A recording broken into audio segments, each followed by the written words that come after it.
contrast-enhanced ultrasound in the abdomen. One of the things we've discovered in using contrast over the last 15 years is that ultrasound is inherently nonlinear.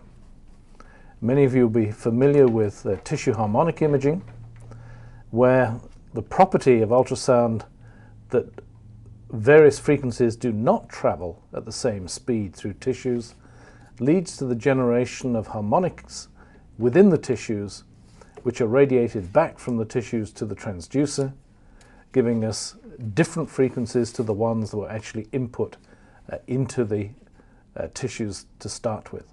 It's a bit like the same phenomenon of a wave as it approaches the shore. That wave gets steeper and steeper, and eventually the wave breaks and creates noise. Those are the harmonics that we're imaging in tissue harmonic imaging. It's an inherently non-linear system, and that's important to remember. We use this for contrast imaging today using the technique of pulse inversion, where in a perfect system, if we take an acoustic pulse, here echo number 1, and then input a second pulse, which is exactly 180 degrees out of phase from the first one, if we add those together, then we get absolutely no signal returned. They cancel each other out perfectly. And we use this with contrast imaging to suppress the background echoes from normal tissues. In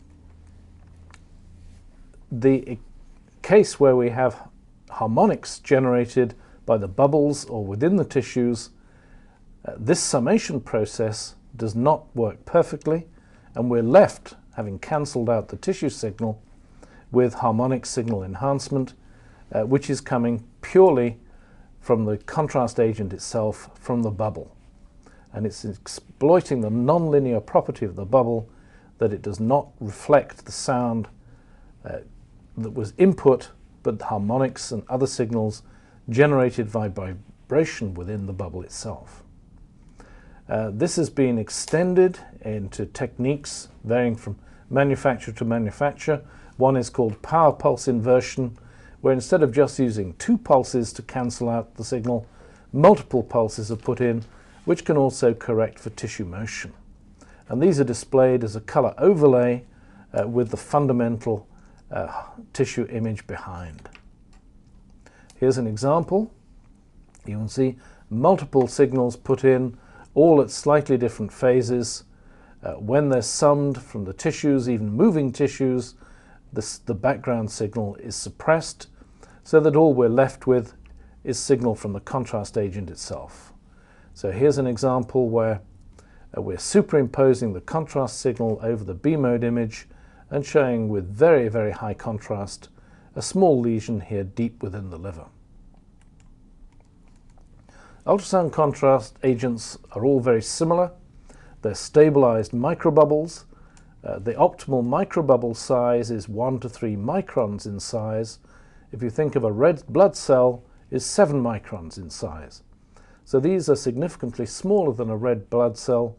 They can pass through the pulmonary circulation, so they can be given by intravenous injection rather than intraarterial injection, and then supply the whole of the systemic circulation.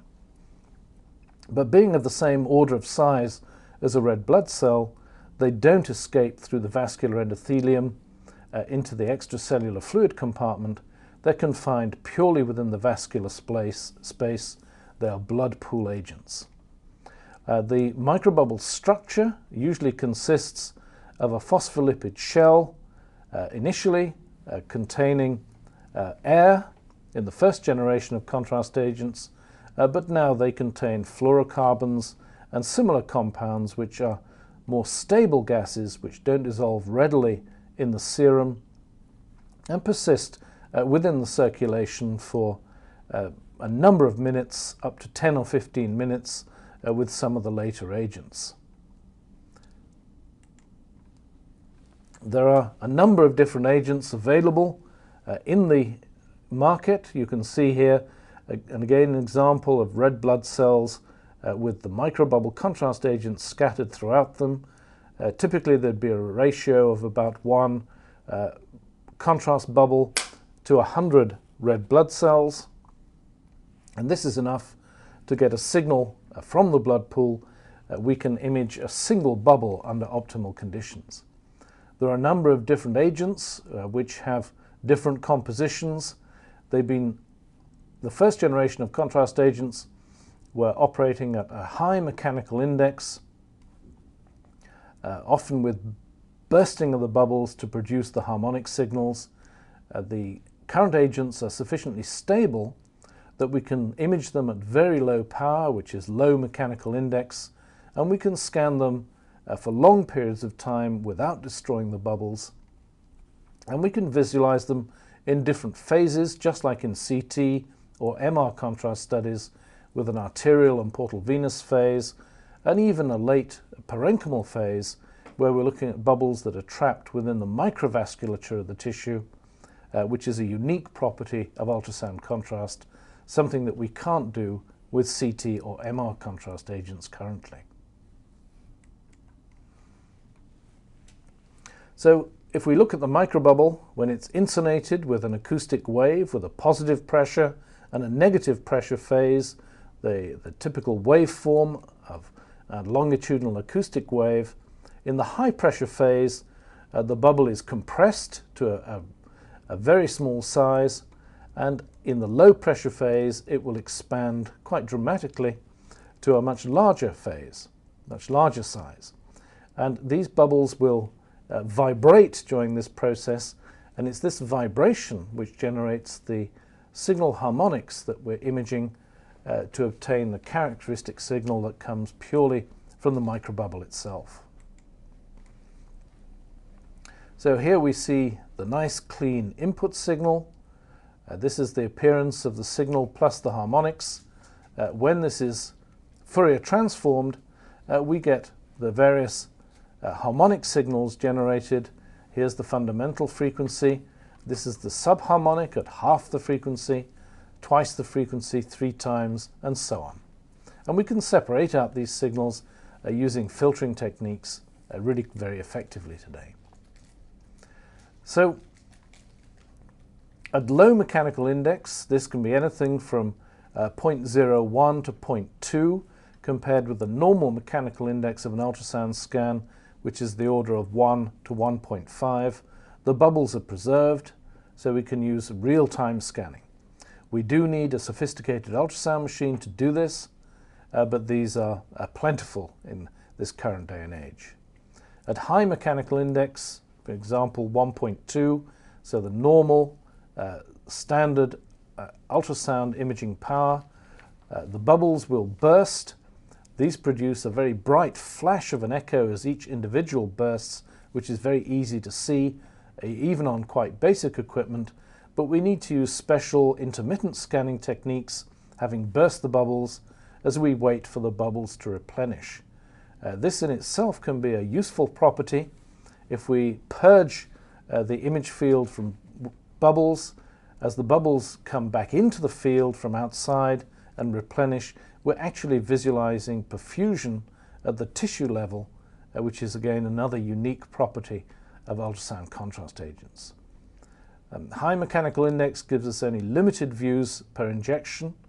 Obviously the technique of scanning is quite difficult, and currently the first generation agent Levovist, which is still licensed in Europe and most of the world, is the optimal agent for this bubble bursting technique, but it's been superseded by the second and third generation agents such as Sonoview, Definity, Sonozoid, and so on. There are many that are licensed in some countries, many not licensed in the continental United States.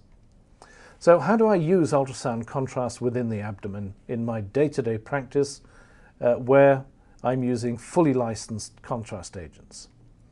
In the liver, the main use is in focal liver lesions. Obviously detection, we can use contrast agents just as we do in CT or MRI to improve our detection of metastases and primary liver lesions. If we pick up liver lesions on a conventional ultrasound, either in a screening context or as incidental findings, we would like to be able to characterize those lesions without having to go on to do CT or MR scans. So if we can do as well with ultrasound contrast as we can with these other techniques, then we can save significant sums of money.